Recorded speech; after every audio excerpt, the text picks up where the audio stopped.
projeto Quintas Urbanas, Problemas e Potencialidades do DF em Torno, vem trazer elementos para a cidade da importância de se relacionar a luta pela terra à problemática da segurança alimentar. A segurança alimentar é um conceito que diz respeito a todos os componentes, a todos os conteúdos presentes nas mais diversas áreas do conhecimento, da produção agrícola, à transformação, ao meio ambiente, à educação, cultura, às questões mais elementares de controle da base genética que reproduz o tipo de alimento. Tudo isso é a segurança alimentar. Essa é a tal de fava de porco que eles falam. A mucuna, essa está na baixa. Tem essa aqui que eu me esqueci o nome.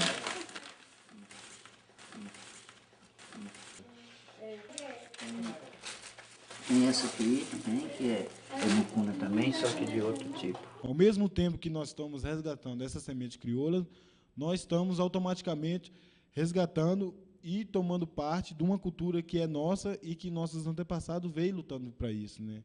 Nós temos que considerar a dimensão cultural do alimento.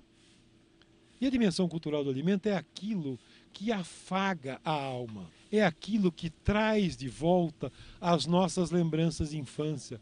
O prato de arroz e feijão com bacon ou com toicinho defumado, com linguiça, com costelinha de porco. E assim a carne seca no Nordeste, o escondidinho. A nossa alimentação é exatamente o que as pessoas produzem.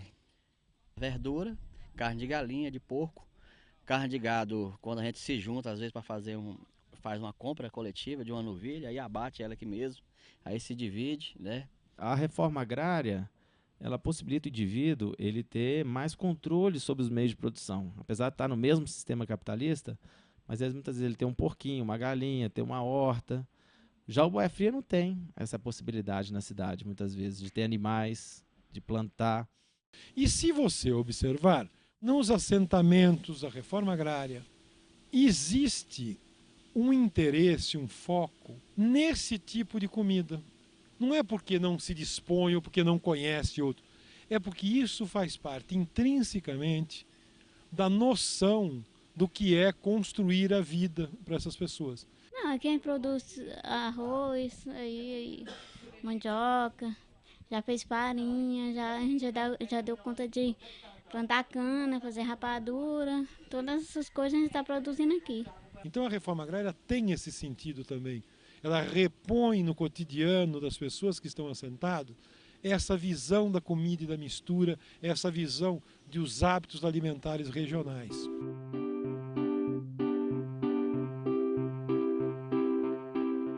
Nós temos aí 151 assentamentos criados na região, tá? E algo em torno de 60 acampamentos.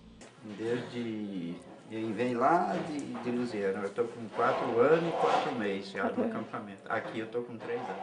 Aqui dentro. A fazenda que estava abandonada há uns 12 anos.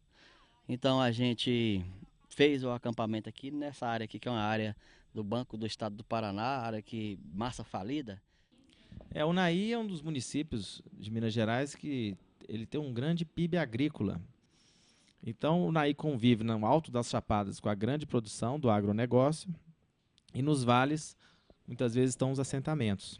Todas as terras do município de Unaí foram invadidas, muito primeiro que nós. O movimento chegou lá em 95.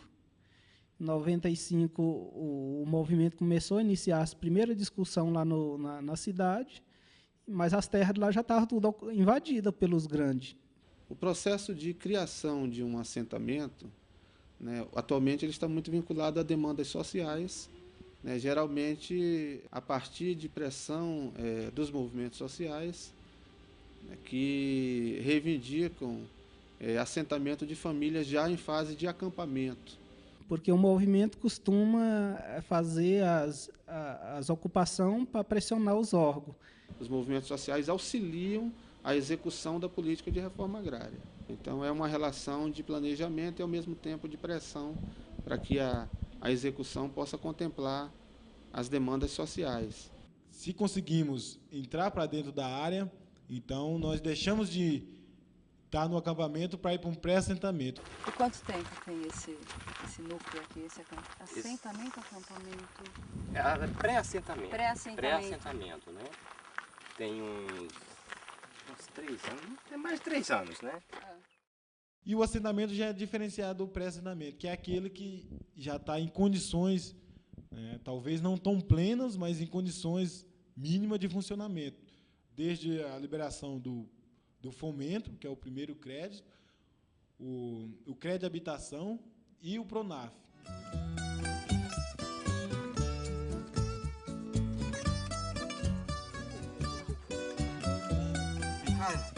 Você está fazendo clipe aí para as meninas?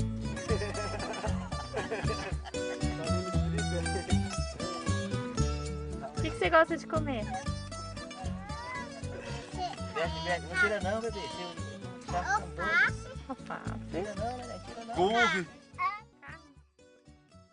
A nutrição infantil é um grande indicador usado em estudos pela América Latina e outros países do mundo de impacto da reforma agrária.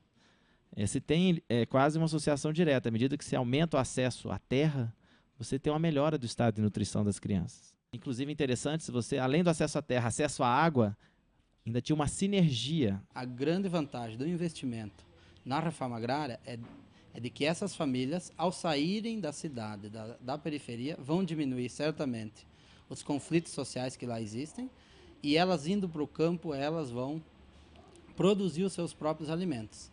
As populações camponesas, que os agricultores familiares, que têm uma relação com a produção de alimentos, portanto, que tratam a produção agrícola sob uma outra ótica, tenham condições de desenvolver seu mistério. Isso significa produzir alimentos com a qualidade, com os cuidados, com a tradição que são exigidos para uma ideia de uma alimentação saudável e responsável.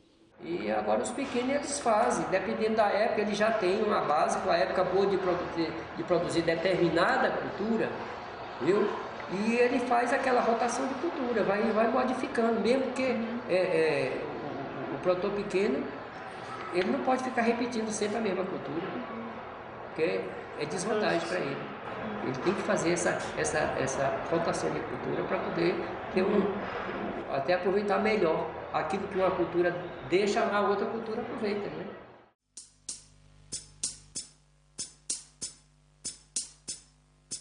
Talvez o que o estudo aponta, se a gente comparar com os boias frias, os assentados estão melhor. O que já mostra que o projeto da reforma agrária, em termos da qualidade de vida das pessoas, ele oferece mais coisas que muitas vezes o projeto do agronegócio. Ele precisa de grande espaço para a produção, grandes territórios, e isso necessariamente tem que avançar desmatando e criando problemas ambientais.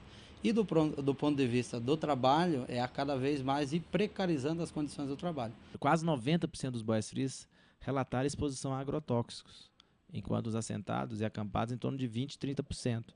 Então os boias frias citam relatos, eles estão almoçando e um avião passando em cima, pulverizando com agrotóxicos. Isto é insegurança alimentar. A comida consumida sem nenhum critério, sem nenhuma circunstância, a rapidez em se engolir muito rapidamente, a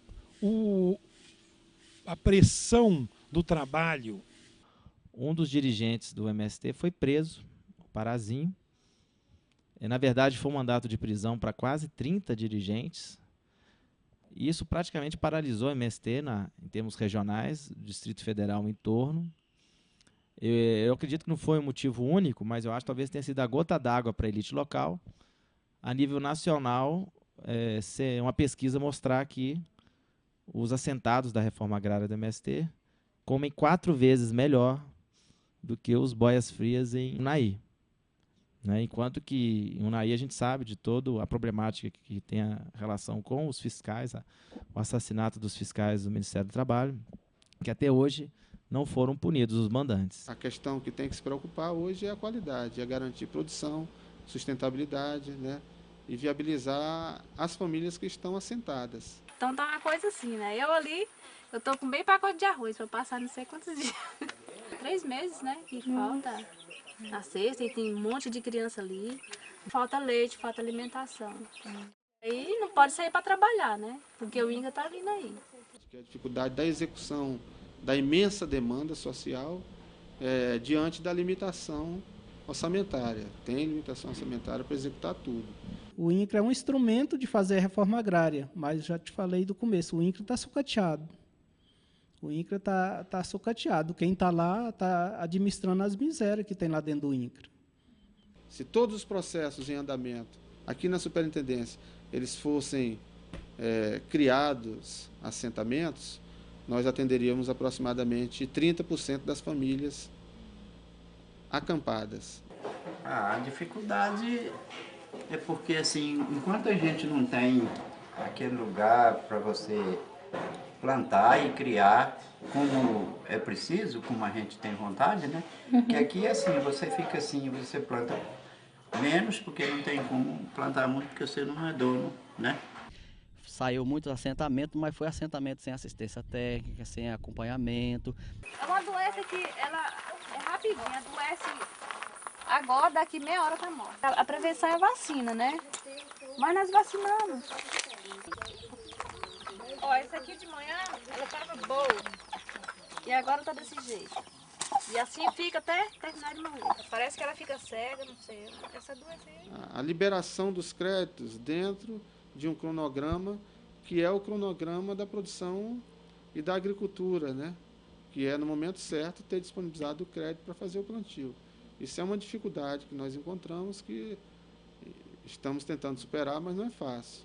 Por exemplo, as famílias plantou maracujá. Quando as pessoas mais precisou da assistência técnica, o ATES foi cortado, que o convênio foi cortado e as famílias estão lá, com maracujá sem assistência e tudo sem assistência lá. Outra linha de dificuldade que nós encontramos é a questão da logística e apoio para a comercialização, transporte principalmente de mercado local e mercados mais favoráveis à produção, uma produção sustentável, de produção orgânica, produção da agroecologia. Se for ver na região, verificar, o mercado de Brasília é o grande mercado, né? 2 milhões, aproximadamente 2 milhões de pessoas. E hoje o governo está investindo em três linhas. Uma é produzir soja para sustentar a vaca dos americanos. A outra é soja e mamona para biodiesel, né? E a outra é a cana-de-açúcar. Então, em si, eu acho que a reforma agrária em si, o governo até já tirou de pauta. Essa questão dos programas voltados hoje para a agroenergia preocupa, né? Se está buscando a viabilidade econômica das famílias, com a introdução de culturas que não são culturas alimentares. E, infelizmente, nós vamos caminhando para um rumo que, na nossa opinião, é muito complicado, que é as grandes empresas e o capital financeiro internacional dominando todo o processo de discussão e dominando todos os investimentos, porque essa é uma forma de controlar todo o território e controlar também os preços, controlar o mercado. Então, você, de repente, cria algum procedimento interno na própria comunidade que dificulta o consumo alimentar. As comunidades e os produtores terão que buscar esses alimentos em outros mercados.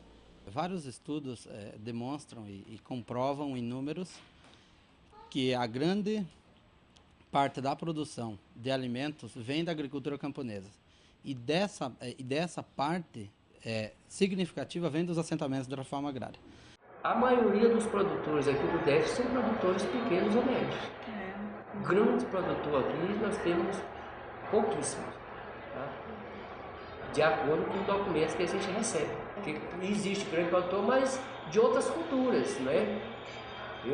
De soja, de milho, que praticamente não são comercializados aqui dentro. Então a nossa grande preocupação, na medida que o agronegócio vai expandindo a sua produção, vai também esmagando os agricultores camponeses, que esses sim produzem aquilo que o povo brasileiro se alimenta. A gente precisa refletir até que ponto nós vamos levar esse modelo de urbanização que privilegia uma camada da sociedade em detrimento da maioria que aqui chega.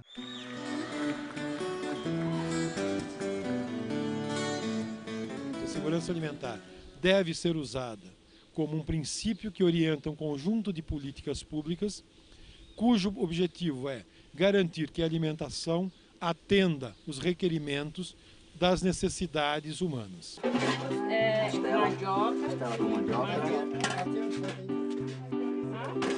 Esse é Feijão. Deu outra colher dessa praga? Não basta só comer, é necessário comer com o conhecimento, com a história e com a cultura dos povos.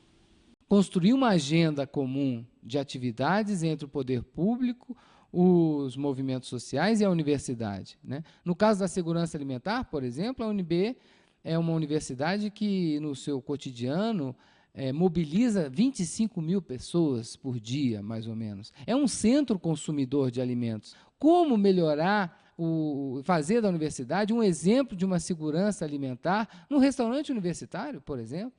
Que essas pesquisas também sejam construídas e dialogadas junto com as comunidades, quer dizer, desde o início da pesquisa até o retorno dos resultados, seja um processo bem transparente, né, e compromissado com as pessoas que a gente está estudando. O processo de reforma agrária tem que representar a reorganização do nosso povo morando no interior. Então, na nossa opinião, a grande tarefa nossa é continuar organizando o povo e lutando pela reforma agrária.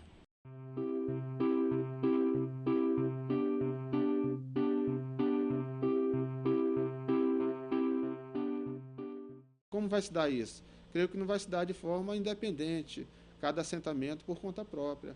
Tem que ter uma política pública voltada, né, para esse desafio, que é viabilizar a produção do ponto de vista da sustentabilidade ambiental, mas, ao mesmo tempo, viabilizando uma mudança no sistema de produção, né, no cultivo, de forma a incorporar maciçamente tecnologia para efetivamente viabilizar economicamente a produção. Para nós ainda não está bom, mas de produzir para matar a fome dos filhos nossos e daqueles que saiu do bairro e que tá, pelo menos não está disputando emprego, que está disputando as coisas da cidade, para nós já é alguma coisa. Com, sem ou apesar do capitalismo, vai ter que se encontrar um tempo e um termo para que a história tome o seu curso de respeitar, acima de qualquer coisa, a natureza humana, o mundo em que as pessoas vivem, e não os interesses do capital. Fazer um investimento para que a família sustente a sua família para o resto da vida e que não precise a cada 30 dias receber do governo uma parcela de dinheiro, não necessite de uma cesta básica. Eu acredito que se sair as terras e sair empréstimo para que a gente possa trabalhar, com certeza isso aí a gente vai trabalhar para mostrar o serviço e mostrar a precisão que a gente tem de um pedaço de terra.